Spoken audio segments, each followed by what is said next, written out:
You are listening to the Jboy Show, your number one source for Auburn and the SEC.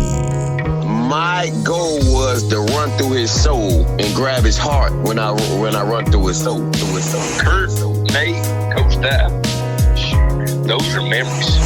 I think we've established ourselves as, I think, the premier conference in college football. Now, the SEC is better at the top. It's better in the middle. The Southeastern Conference remains the premier conference. Now takes the snap.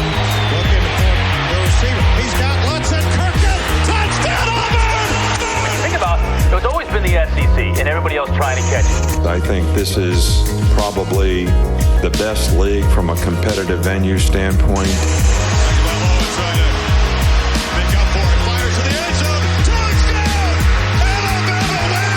They have the most capable teams. You just look at those programs, the way they recruit, how they invest.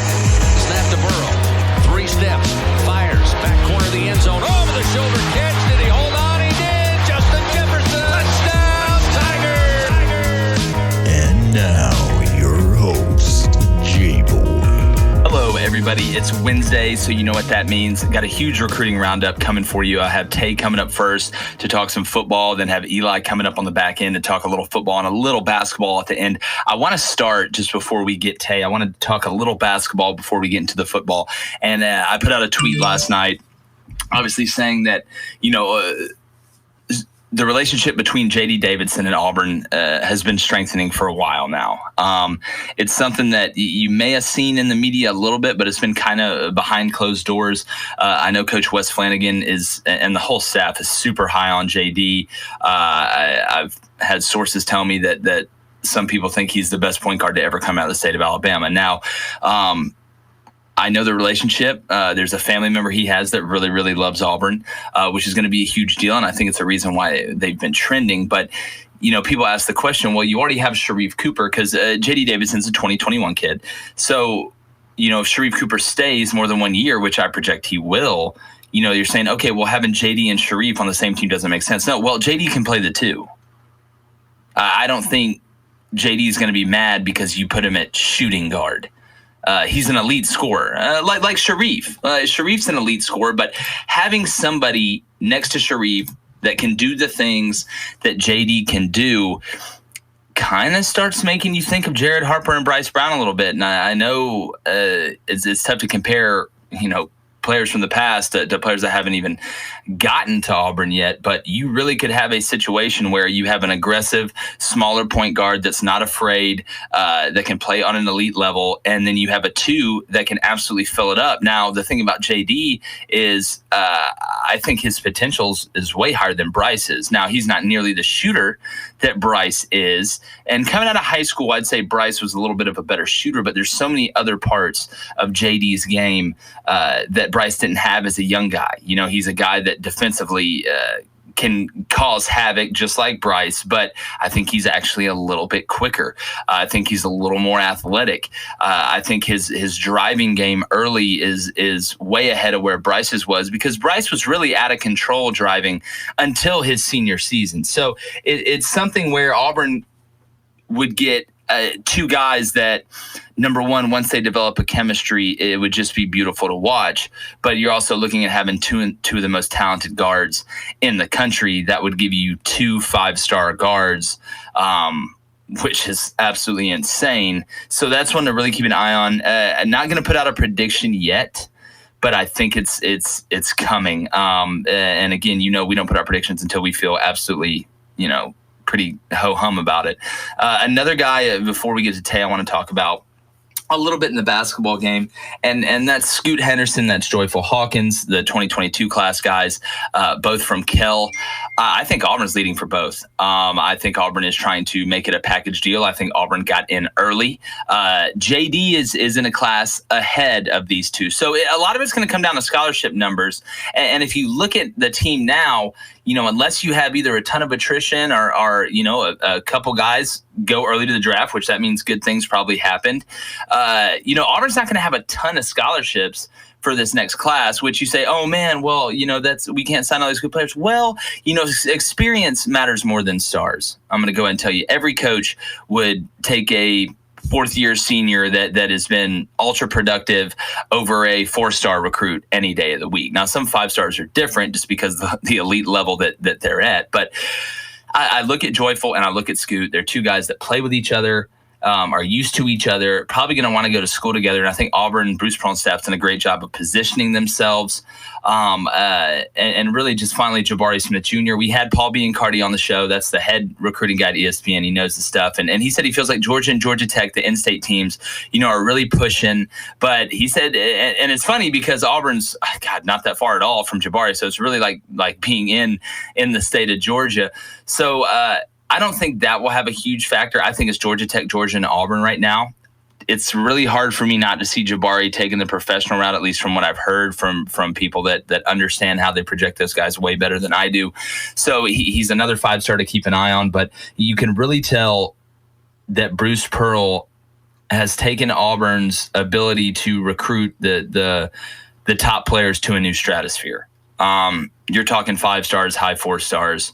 You're talking JT Thors, you're talking Sharif Coopers. It's something to where it's becoming the norm for Auburn, and they missed on Jalen and Greg Brown, and there's some extenuating circumstances there. But J.D. Davidson would be a nice prize behind wall number 3. So just make sure you guys keep an eye out for that and get ready. We got Tay coming, breaking down everybody. It's starting to get crazy a little bit in recruiting. It's about to get even crazier here this next month. So make sure you hang on and wait. Tay, let's get it. Oh, what's up, man? Hey, just another day in paradise, man. I know. Shoot, you've been blowing up the phones, man. Like I said, you're as connected as anybody. And I want to start out with a guy that you got maybe a little new information on that I know Auburn, Alabama, and LSU fans will be very interested in. And that's JaQuincy McKinstry, the DB out of Pinson Valley, better known as Kool-Aid. What are you hearing about Kool-Aid? As of today, I'm hearing Auburn's sitting in a really good spot. They've been pushing for him since his 9th grade year. And it's paying off because he's developed that relationship with the entire staff over the course of those 4 years. And he's closest with Gus Malzahn. It's always a good sign when he's closer with your head coach. But as of today, I'm here, Auburn, they really gained some traction. They gained some momentum with him. And as of today, I will probably say is more of an LSU and the Auburn battle right now, but I'm not counting out Alabama by no means. But I feel like that's just where things are today. Yeah, and, a huge part of that is because of the basketball program. Okay, I think he has better relationships with the LSU basketball staff and the Auburn basketball staff than he does with the Alabama basketball staff. Okay. So that's making a big difference. And I know cool basketball is a huge thing for Kool-Aid, and Bruce Pearl's been heavily involved in this recruitment. So it's really seems like almost like a Bruce Pearl, Gus Malzahn tag team. And if you're an Auburn fan, you got to kind of like those odds. Oh yeah, for sure. They love their odds right now. Yeah. And, I think he's not too far from a decision. He's getting ready to drop his top 3 this Sunday. I expect it to be LSU, Auburn, and Alabama. Yep. Hasn't really been communicating with Clemson as of late, and he hasn't been to that program since last spring. So yeah, it's kind of hurting them. And Clemson, and I know we're going to talk about the Hancock kid, the DB that just decommitted from Clemson, and you saw Clemson offer a guy named Kamari Lassiter that we've talked about on this show. That's an Auburn target, and everybody's like, oh, man, well, we're probably not getting Lassiter. Well, I think it tells you more about where Auburn stands with and Clemson stands with Nyland Green and Kool-Aid that they'd offer Lassiter so quick.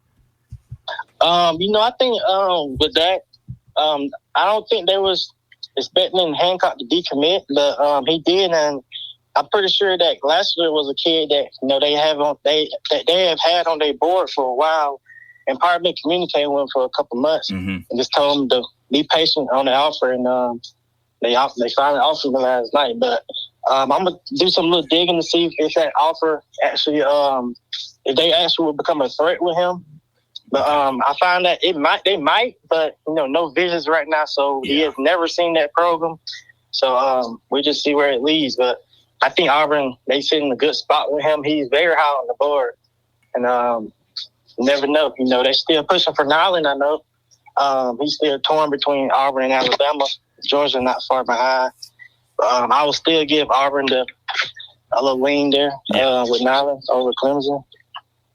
But I think these next couple months, they're going to be really crucial because if we get another extended dead period, you're going to see a lot of commitments. Mm-hmm.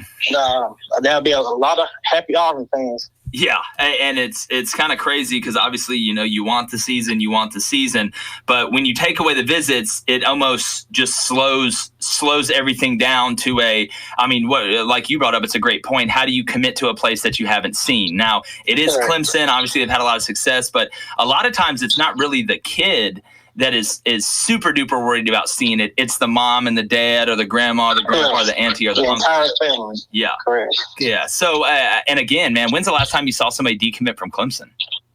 Oh, it's been a while. Like this year, they have 2 highly rated kids decommit from Clemson. So, I think these guys, they're finally taking notice of. I'm not calling Dabo Swinney a bad person, but they're taking some notice of what's going on with the Clemson program. And actually, I heard about the Hancock situation that his parents actually wanted him to be at Clemson, but he didn't want to be with Clemson. Okay. Actually, when he decommitted, he didn't even tell the staff that he was decommitting. I think a family member reached out. Wow. And told him. So that's really huge. Yeah, so that's done then. I mean, if it ever happens like that, then there's no more communication, which, is what it is. It happens in the business. And when you're dealing with, 17 and 18-year-olds, and it's such a big decision, you have crazy stuff that happens. But kind of moving on, I want to stay with the DBs. And a guy that we've talked about, and I think this kind of is the domino effect of what you're seeing with Auburn's secondary recruitment and some of the recruitments of these other SEC schools, is that when one domino falls, obviously other dominoes fall. So, you see Hancock decommit from Clemson, and you have a guy like Jason Marshall that's a 5-star that, Auburn's tried to get in on, but it seems like there could almost be a little bit of what they call it, kind of horse trading between the 2 stars, Kool-Aid and Jason Marshall. How do you kind of see that right now? Jason, he's a great kid, great athlete, but I know he came down to Auburn with a couple of his teammates, a 5-star defensive tackle, Leonard Taylor, which we'll touch on later. Mm-hmm. He came down with those guys, with that guy for junior day, and that's as up to date, that's the only visit I know for him to take to Auburn. So I think it's more of an Alabama and a Florida battle. Maybe Miami getting a little involved now. I know he's getting ready to drop the top schools. I'm not sure if Auburn will make it, which it won't be a huge deal if we don't. But he's a guy that, Auburn's been kind of talking to a lot lately. Not about how they feel about other guys, but, just in case things don't go accordingly, then they'll have a guy like him that, they'll continue to talk to him. You never know what happened. But as of right now, I feel like Auburn, they have too much ground to make up with him, compared to schools like Florida, who he's been talking to for years, even Alabama. And because we've seen his top 3 was originally Alabama, Florida, and Clemson, but I think that communication with Clemson is dropping off for him due to him not being able to visit that program as much as he's visited Florida and Alabama. So I think they'll come to play with Auburn. I just don't think Auburn, they have enough time to get him on campus and develop relationships with him and his family. So I think that he's leaning more towards Alabama or staying in state with Florida. Yeah, I think I would give Alabama a slight edge over Florida. That was my question, because me and you had talked in the pre-show, and you almost feel like it's Jason Marshall going to Alabama, Kool-Aid going to Auburn, because if Jason Marshall goes to Alabama, and Bama's kind of fading for Kool-Aid right now, but if Jason Marshall goes there, I think that closes the door on Alabama and Kool-Aid completely. Oh yeah, correct. Now, correct. Yeah, I'd actually heard over the past couple of weeks that Kool-Aid he's not really been communicating with the basketball coach at Alabama, Nate Oates. I heard that a lot over the past couple of weeks. He hasn't been communicating with him as much as he do with Bruce Pearl and Will Wade at LSU. Yeah, but by far he has the best relationship with Bruce Pearl. It's constantly every week, 2 times a week. Wow. So they've been in. So let me ask you this, and I know we've talked a lot about Kool-Aid, but I want to stick on this before we move on. Do you think, I know we talked about Bruce and Gus kind of tag teaming. Do you think it's more Bruce than Gus right now? I say it's about even because, Gus has been on him since literally his freshman year. And, Bruce offered him last spring, I believe. Even before we offered him, he was still in communication with him. And, Kool-Aid, he's been to Auburn campus a lot. So he's been having that relationship with the Auburn staffs that he does at any other school. So, but I think the relationship difference between Bruce and Gus, I believe it's around the same. I think he loves both of them. I know loves both of them. Yeah, and it always helps to have his former quarterback Bo Nix on the roster. It does, and I think I wouldn't be surprised if Patrick Nix too had a little bit to do with the recruitment, a little behind the scenes, because he was the coach. It's such an interesting dynamic when one big player at one position goes to a place, because it obviously increases the odds of another place getting another big time player at that position. And speaking of big time players, we talked about this on the pre-show. And is it pronounced Leonard Taylor or is it Leonard? I believe it's Leonard. Yeah, I've heard it said both ways, and I want to make sure I get it right for him. So we're just going to stick with Leonard. But Leonard Taylor, he's a 5-star defensive tackle out of Miami Palmetto High School. He's 6'4", 255, and a guy that you've had a lot of information on the whole time. But my question to you is, I look at these crystal balls, and all I see is a Florida Gator head. What do you think about that? Yeah, he's a great kid. Actually, Florida has been their favorite for months and months and months. And he's always said that he was going to stretch his recruitment out the signing day, but he made a surprise tweet yesterday and said he will be committing on August the 6th, I believe. And, between the last month or month and a half, Miami has been getting some really good traction with him. And he's been home, with no football, so you have guys back at your house, back at home, telling you this and that about Miami, how they wants to rebuild to you. Mm-hmm. And I'm getting a lot of good commits in recent weeks. And as of right now, I think Leonard will end up at Miami, even though he's been heavy Florida in his whole recruitment, really. But Leonard was a guy. Auburn didn't really recruit him that hard, not because they didn't want him, but I think we've always just felt like he was never going to leave the state. So it's really not. You should not waste your time trying to recruit him, because it would have been extremely hard for him to leave the state. Kind of how Scooby Williams recruitment is right now. Yeah. Florida thinks they have a realistic shot, and I know he likes Florida a lot, but he's the type of guy where it'd be hard to get him out of the state of Alabama. Yeah, and there's been a lot of talk and a lot of smoke around Scooby and Auburn, and obviously we're talking about Jeremiah Williams out of Ramsey and the 4-star. And I turn on his tape, Tay, and his tape is so good. He's a really good player. I think it's a guy that can contribute early. Do you think Auburn leads right now for Scooby? Would you be willing to say that, or do you think it's still kind of tied at the top? No, I would say Auburn still is in the driving seat right now. But Florida, they're not too far behind in second. But you look at a school like Oklahoma, he's never visited there. His family hasn't visited there. He always wanted to get out to Oklahoma, but I don't think that'll happen anytime soon. So that's why I think they're kind of running third in the race due to him not being able to visit there. And I don't think his family really wants him to go far out like that for college. Yeah. I think, Gus has been on him since last year.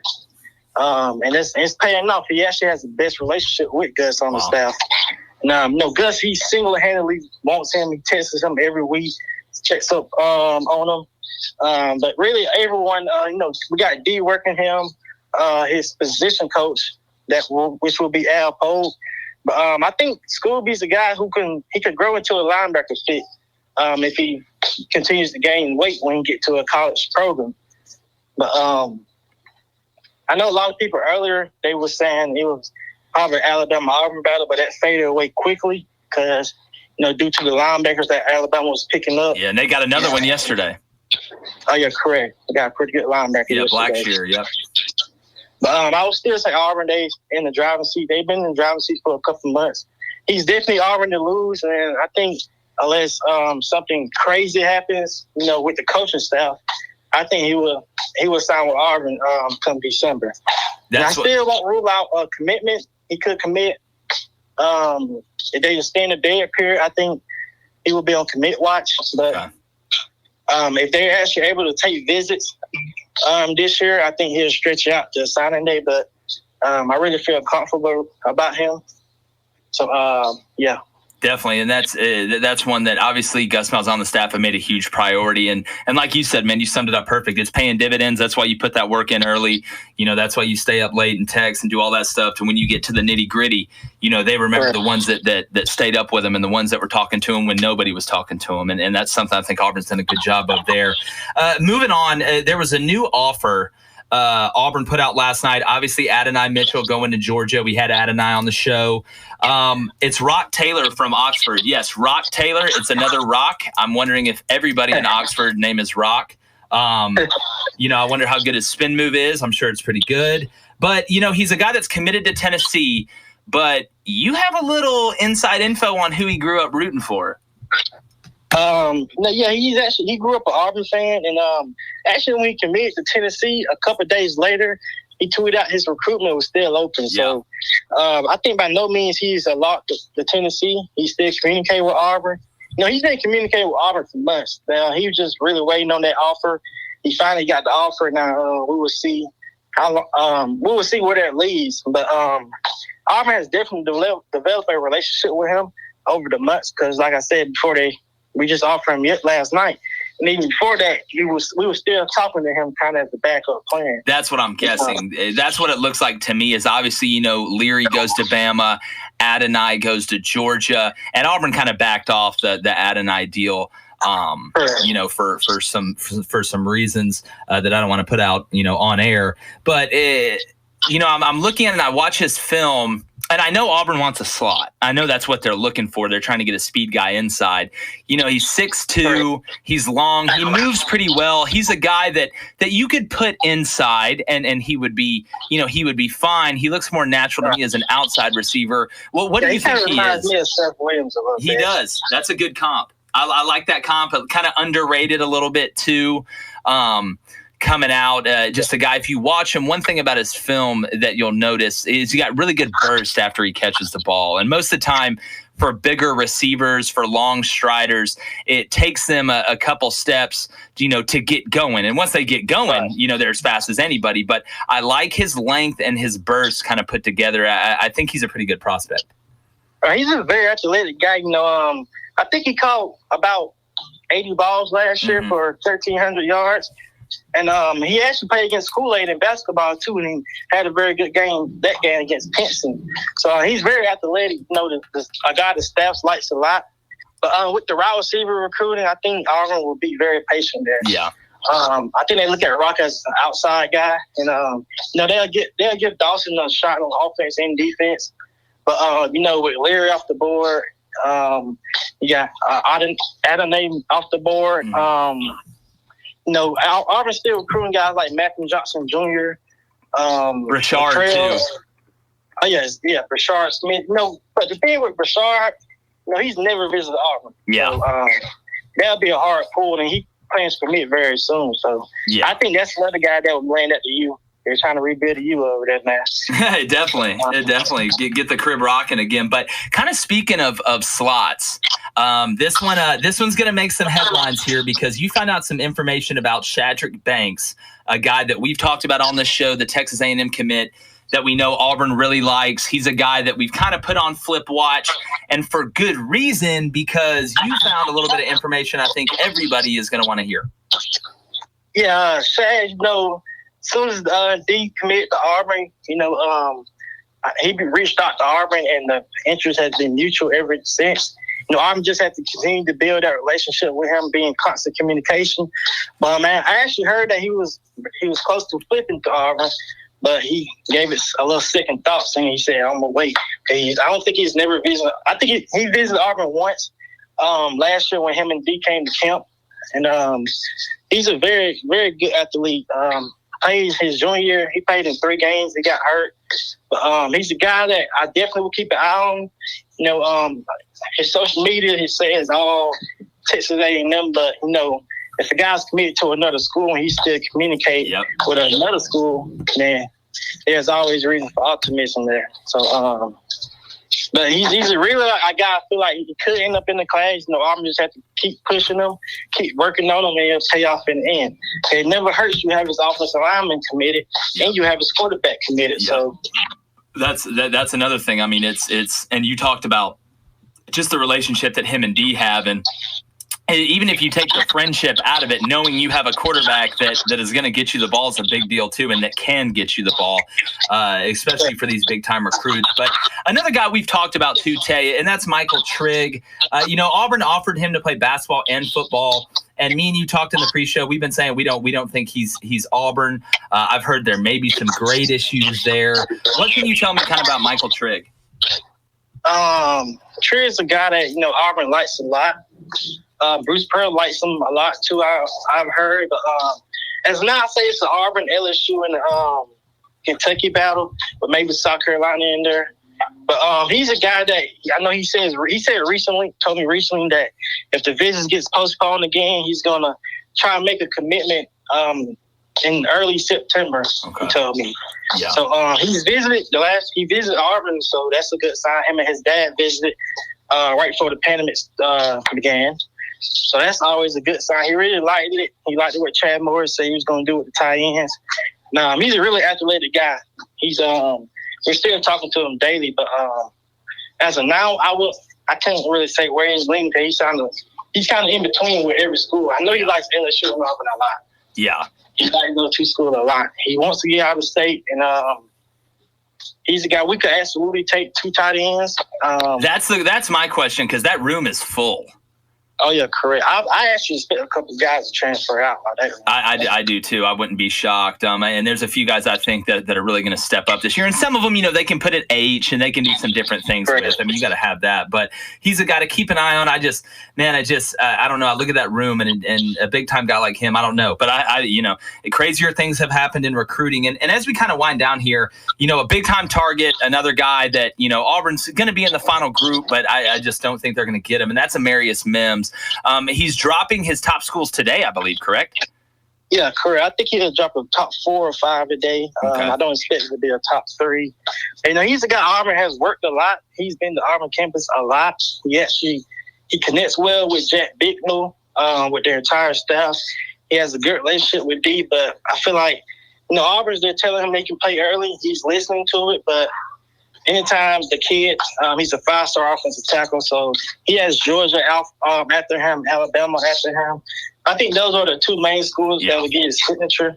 And anytime you're up against those schools for elite offensive tackle, I think you're battling a little bit. It is. And if you look at and again, Auburn's put guys in the league on the offensive line, but just you look at the turnover rate at Georgia and Alabama right now, and it's not a bad business decision. And I know we've talked about in the past, because I think Auburn's done maybe its best recruiting job with Amarius, just because it's such a long shot for them and that the depth chart's a big part of that as well. But I'm with you, man. I see it being a Georgia-Bama battle and probably ended up Georgia. I'm sure we'll put a prediction out on that. But I want to stay on the offensive line and talk about a guy that we think has a really good chance to be in Auburn's class, and that's 3-star Gadsden City offensive tackle Rod Orr.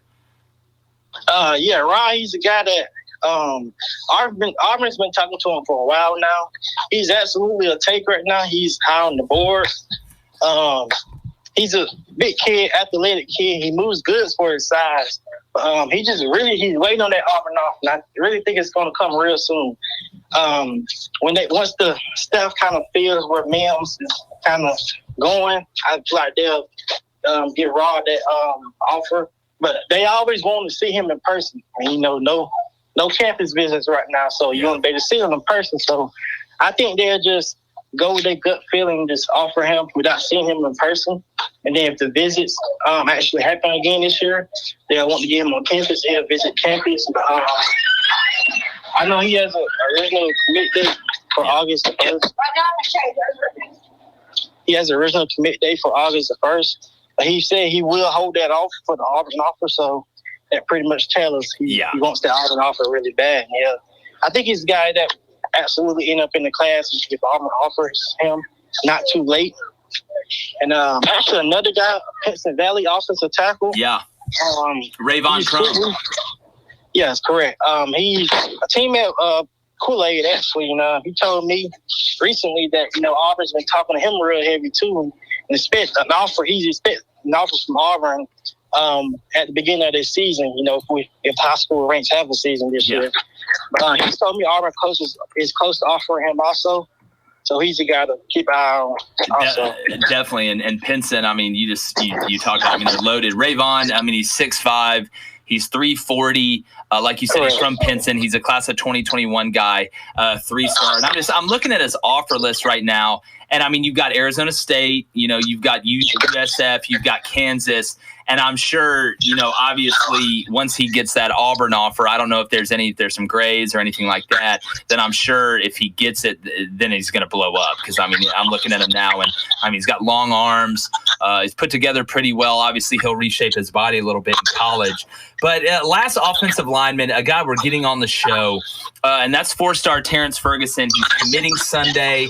Everybody, it's looking like a Florida State Bama UGA battle. A lot of people are saying Bama. He grew up a Bama fan. I'm talking to him later today and going to get some info on that. Kind of how do you see Terrence shaping up going into this Sunday?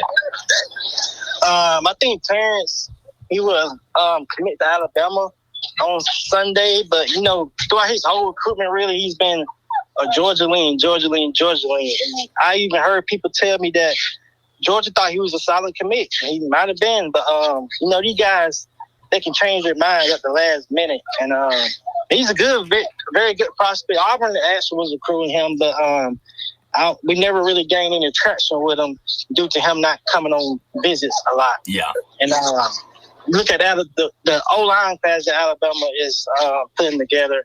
And, a lot of highly rated offensive linemen, they're being interviewed by that.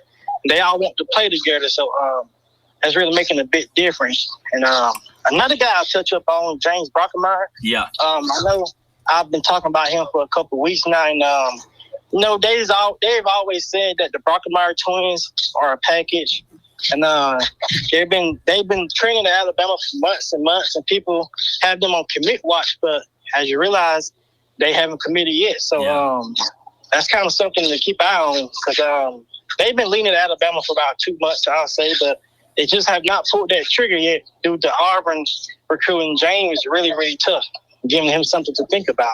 Definitely. Because there's a lot easier playing time at Auburn if you're a center right now, if you're James. But again, that blood's thicker than water, and those are the ones that you kind of, as a coach, you really don't ever feel good about.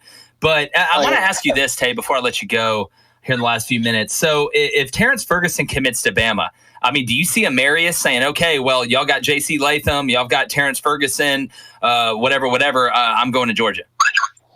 Correct. I absolutely see that. And I think Ferguson, he can play guard or tackle. And I think Mills, he's also taking into consideration, Alabama are the perceived favorite for Tommy. So you have 2 5-star tackles there. And you're also a 5-star tackle. So I think in the end, Mills, he will commit to Georgia, but hey, these kids, you never know about them. You never know. Well, all 4 schools have a lot that they're offering him. Alabama offer him. They're saying we can develop you, get you to the next level. Anytime you have a chance to play for Nick Saban, a lot of guys don't pass that up, as we've seen with Christian Leary. He didn't pass it up. But Georgia, they're the home state school, so they're always going to have that pool. And plus, you have guys like Brock Vandegrift and Lavoisier Carroll in his air daily. Yep. Auburn is solely offer him playing time and relationships. He's been to Auburn campus a lot, but he's just one of those kids that, hey, I can't really pass up the opportunity to play for Nick Saban or stay home and play for my home state school. So, yeah. But we'll see where it leads. He's continuing communication with Auburn. He's connecting well with Big Nell, but he's just a guy that I feel like will come down to Georgia or Alabama. Definitely. And Tay, man, as always, unbelievable insight. You're not going to get this anywhere else. We really appreciate it, man. You're a guy that is huge to the show, and the people love hearing from you. Tell everybody where they can find you, because listen, you have to follow this guy on Twitter. He doesn't tweet a ton, but when he does, it means something. Tay, tell everybody where they can find you. You can follow my Twitter at King Tay. That's at at KVNGGG with 3 G's, _ Tay with TAAAY with 3 A's. And you DM me, I'll get back to you in short notice. But yeah, I really don't tweet out a lot of, recruiting updates. I'll tweet out, if Auburn's close to getting a commit or there's real big on is about to commit. I'll tweet out a little hint there. Yeah. Well, man, Tay, it's always awesome. Can't wait to get you back 2 Wednesdays from now. I'm sure it's about to get even crazier than it's already been, man. Really appreciate you, bro, and we'll talk soon. Oh, yeah, correct. Thank you, man. That was one of our top insiders, my boy Tay. Remember, you can find him on Twitter at KVNGGG _ TAAAY. He's a great follow, a great part of the show, and a guy that we're really lucky to have. Part 2 of the Recruiting Roundup with one of our most plugged-in insiders. That is Mr. Eli Gravitt, a guy that's talking to all the top prospects. We're going to talk about one in a second. He's actually coming on the show. Eli, really appreciate you joining us, man. I know you've been hitting it hard. What's up, bro? You doing all right, Jake? I'm doing great, man. Just glad to be talking a little recruiting on another Wednesday here. For sure, bro. All right. Well, let's start out with a guy that you just talked to out of John Paul Catholic, down in Florida. That's 4-star Terrion Arnold. He's got 45 offers, Auburn being one of them. You talked with him, and if you look at his profile, he's got a lot of crystal balls to Alabama, but what did he kind of tell you? Right now with Terrion, he's a high-rated 4-star player. As of right now, he does not even have a top 10. He's working on getting his top 10 together before the end of the season. So all the crystal balls and everything you see right now, do not pay attention to. Yeah, and that's something where, again, when you have a guy that's got that many offers and he's choosing between that many schools, and you said we were talking, you said you think he's going to drop it in that top 10 in the next month, and you fully expect Auburn to be in there. Yes, right now I definitely expect Auburn to be in Terrion's top 10. He's down there in that region where Auburn gets a lot of, they go after a lot of players down there in, Tallahassee region. And, I fully expect him to be in Auburn's interest, and I expect Auburn to have interest back, of course. And, I definitely expect the top 10 to be with Auburn in it. Yeah, and he's a guy that Auburn fans need to get to know. He's a safety in what's a really deep DB class, in my opinion. Auburn's in on a lot of top guys. Him, Nyland Green, just to name another. They're doing a really good job. Kool-Aid as well. Yeah. But kind of moving before we get back to football, and like I said, we're going to get Terrion on the show. It's going to be nice to hear him talk about that. But, moving to basketball, a guy that you're scheduled to talk to that Auburn fans will know, a lot of fans will know, Georgia fans will know, is Joyful Hawkins. He's a 2022 kid out of Marietta, out of Kell High School. He's 6'8", 205, and a guy that I know Bruce Pearl and the staff absolutely loves. And can you just kind of talk about his game and how in it Auburn really is? Because there's a crystal ball to Auburn. Yeah. Joyful, he's 6'8", 205 pounds. You know what I'm saying? I mean, I feel like all the guys that Auburn goes after, they're, every player you look at that's came through in the past couple of years, they've all had size, they've all had length, that's played the 4 position. Mm-hmm. You know what I'm saying? You look at Chumo Kiki, just got, 6'8", 220, yeah, I like 230 that comp. I like that comp. Yeah, that comparison. JT Thor, you know what I'm saying? A couple inches taller, 6'10", probably 200, 205 range, somewhere in there. So, it's just that long length athleticism, man. Yeah, I think he's going to he definitely fits what Bruce runs, and I think, there's a high drawing interest with Auburn with him. Yeah, he's a guy that I expect, and we haven't put a prediction out, but I expect him to end up in Auburn's class as long as Auburn keeps pushing it and keeps getting the momentum the way that they have. And that's one that everybody needs to keep an eye on because he's uber talented. If you go watch his tape, he's a guy that can do it all. But kind of moving back to the gridiron, a guy that we've talked about on the show for a while, and is Rod Orr, the big tackle, the 3-star from Gadsden. You're scheduled to talk with Rod. Is he a guy that if Auburn misses on Amarius Mims, which is what it's looking like, that you could see being a part of Auburn's class and being a part of Auburn's class quick? Oh yeah, 100%. I fully expect if when Auburn pulls the trigger, I fully expect Rod to show interest back. Now, I 100% think that he could definitely end up in Auburn's class. Yeah, I think a commitment could be coming. I don't want to go ahead and say I think he would be Auburn's next commitment because, until he officially gets that offer, it could be some time because I know Amarius is dropping a top 3, dropped it today. So, he's a guy that Auburn fans need to go watch the tape and a guy that I think is going to actually end up being a part of the class. But moving on, speaking of classes, typically we don't talk about the class of 2023 a lot, but there's a guy out of Langston Hughes named Terrence Love that I know Auburn loves, a lot of people love. He's got a bunch of offers, Florida State, Georgia, everybody you would think. He's 6'2", 200, like I said, as a 23 kid. And what has he been saying to you? I know you guys have a really good relationship. Oh, yeah. Me and Terrence hit it off from the very first start. I keep in contact with him daily. But Terrence, he's constantly drawing schools' interest, man, and I wouldn't expect anything else. But, you know what I'm saying, he's, waiting on, just the few offers, the big offers, the Alabama, Clemson, Auburn, LSU, the offers like that. But I fully expect them offers to come. Like I said, this kid's still 15 years old. You look at his offer list, and it's ridiculous. Yeah. So, I fully expect it. Yeah, he's a guy that there'll be an Auburn offer there sooner than later, and one to go ahead and mark your calendars for, because, like I said, you look at his body type now, I can only imagine what he's going to be as a senior. But also staying in that 2023 class and staying in the state of Georgia. I know it's like we just talked about the state of Georgia, but that's where, most of where Auburn gets most of their dogs from. So Denzel Moore is the guys we've talked about on this show a lot, and I think he has a chance to maybe be the top player in the class of 2023. I know Auburn's made a really good impression. You've made a really good impression on him, and I know he's picked up even more offers in this past week. Yeah, Denzel's another kid that hit it off right from the start, and I keep in touch with him constantly. I always keep in touch with him, and he just received a Nebraska and Kentucky offer this week. Yeah, and to be 15 years old, you've already getting offers like this. He's probably up to 15, 16 offers like that right now. Yeah, of the same caliber. I mean, dude, to me, it's scary of how good them two kids are going to be by their senior year. It's scary of how good I think they can be. Yeah, it's a pair that Auburn fans or really SEC fans need to keep their eye on. Now, Denzel, I could see Denzel being a 5-star easy. Oh, yeah. 100%. No doubt about it. I don't see right now how he couldn't be. And I'm just being honest. Yeah. And again, that's something I think that is going to pay dividends down the road, especially, if Auburn has success on the field. You beat Georgia one year, you typically do even better in the state. But kind of closing out, last guy here, and it's a guy we've talked about that we think is Auburn's a little bit on the back burner at Buck. And that's Jboy Robinson. We're going to get Jboy on the show eventually as well. But do you have any update on him, or is it kind of just status quo? Yeah, I'm always in touch with Jboy too. He's another guy that me and him hit it right off the bat, build a good relationship with. But, I know there's still Auburn interest there, Tennessee interest. He has all the SEC interest. He just picked up an offer from Townsend. I'm pretty sure he picked it up yesterday, something like that. But, it's just still there. I think Jboy's just kind of sitting back, taking it all in. But, I still think Jboy plans on committing around October-ish, somewhere around there. Yeah, and so, I'm curious to see how he's going to play it out. Real curious. Definitely, and he's a guy that really needs to get on the field this year and show, the development that he's made at that size. And that's when the huge offers, I think, will come for Jboy. But, again, everything's up in the air. But, Eli, as usual, great stuff, man. Let everybody know where they can find you and keep up with you.